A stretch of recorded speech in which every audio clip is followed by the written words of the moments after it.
Meu irmão, minha irmã, paz e bem para você. Hoje, quarta-feira, 27 de janeiro de 2021, que a paz e a graça que vem de Deus habite o seu coração. Hoje é o dia do Holocausto, aquele triste situação que aconteceu com tantos irmãos e irmãs nossas, em que foram ceifados a vida. No campo de concentração na Polônia, onde foram mortos mais de 6 milhões de pessoas, e também algumas libertadas em 1945. Também hoje fazemos memória do incêndio lá na Boate Kiss, que deixou mais de 242 mortos e 680 feridos em Santa Maria, no Rio Grande do Sul. Nós fazemos estas memórias históricas nesta quarta-feira e também dia de Santa Ângela.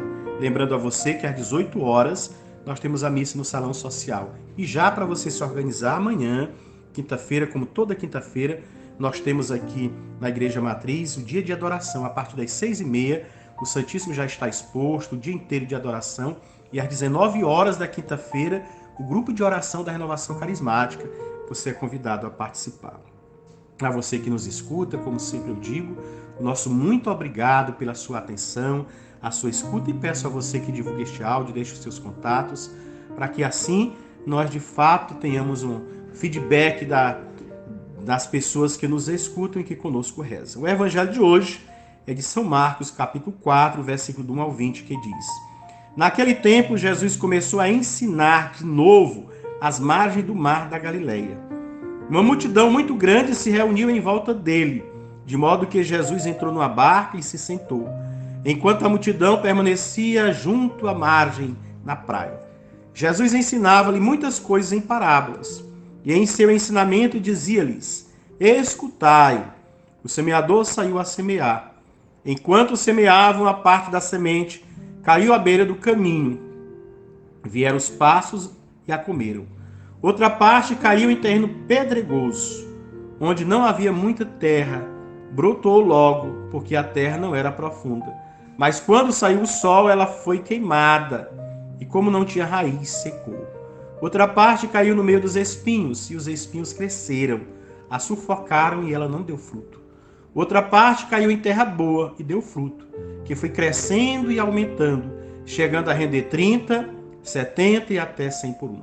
E Jesus dizia: Quem tem ouvidos para ouvir, ouça. Quando ficou sozinho, os que estavam com ele, junto com os 12, perguntaram sobre as parábolas. Jesus lhes disse: A vós foi dado o mistério do reino de Deus.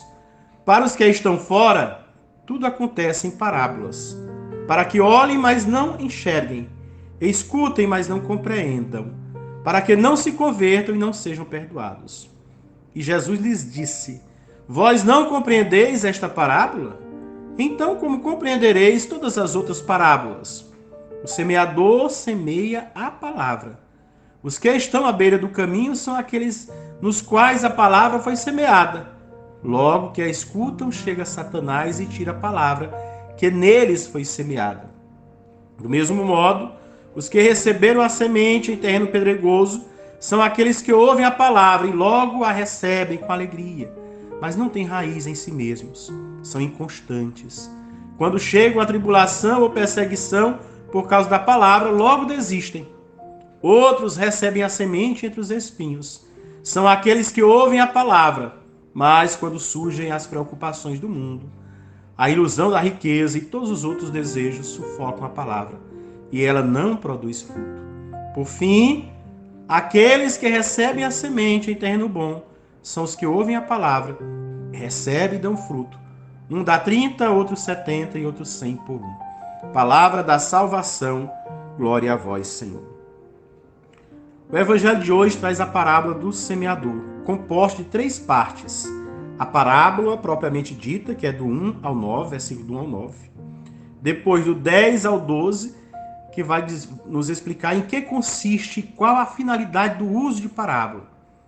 E do 13 ao 20, finalmente, a explicação da parábola. O cenário é importante, as multidões, o mar, a barca. As multidões são os destinatários da pregação de Jesus. O mar, as distâncias que precisam ser vencidas para que aconteça o encontro entre Jesus e seus ouvintes. A barca imagem da comunidade que começa a se formar em torno de Jesus. A parábola do semeador começa com um convite a ouvir, escutem, e termina como que dando um tempo para os ouvintes tomar uma decisão. Quem tem ouvidos para ouvir, ouça. Toda parábola é um convite e uma chance para a nossa tomada de decisão. A impressão, porém, é que ninguém está levando a sério o que Jesus diz, anuncia, ensina, propõe. A maioria gosta do que ele faz, sobretudo os milagres, mas o que ele diz põe todo mundo contra ele. Os fariseus, os herodianos, querem matá-lo. Os mestres da lei, com os parentes dele, acham que ou ficou doido ou está com o diabo. Os amigos ponderam que as suas provocações vão levá-lo ao fracasso. Ou muda logo, ou dá uns descontos. Senão, vai perder seguidores, como ao longo do Evangelho nós vamos ver, alguns deixam de seguir Jesus. Jesus reconhece bem esta tentação. Aliás, as tentações não são só aquelas 3 de Mateus. Marcos não especifica. Jesus foi tentado durante toda a sua vida terrena, sobretudo durante o seu ministério público. Pois bem, por meio da parábola do semeador, Jesus confirma a sua escolha, aquela opção fundamental feita no batismo. É o primeiro ponto e ilumina o mistério profundo da sua vida, que é o mistério do reino de Deus, que passa pela cruz para chegar à luz, que passa pela morte para receber a ressurreição. É por isso que o reino é muitas vezes comparado com a semente, que tem que morrer para poder germinar, crescer, explodir em flores, cobrir-se de frutos. A morte da semente não é a sua destruição, mas condição para que ela germine e mostre toda a sua força vital. Outras coisas morrendo, apodrece. A semente morrendo, ressuscita. Há uma identificação profunda entre o reino e Jesus. Por isso, as parábolas do reino são parábolas que iluminam a própria vida de Jesus, suas escolhas, suas atitudes, seus gestos, suas relações, seus objetivos, sua pessoa. A parábola do semeador mostra que a crise da Galileia tem um sentido positivo. Não é fracasso, mas convite à avaliação.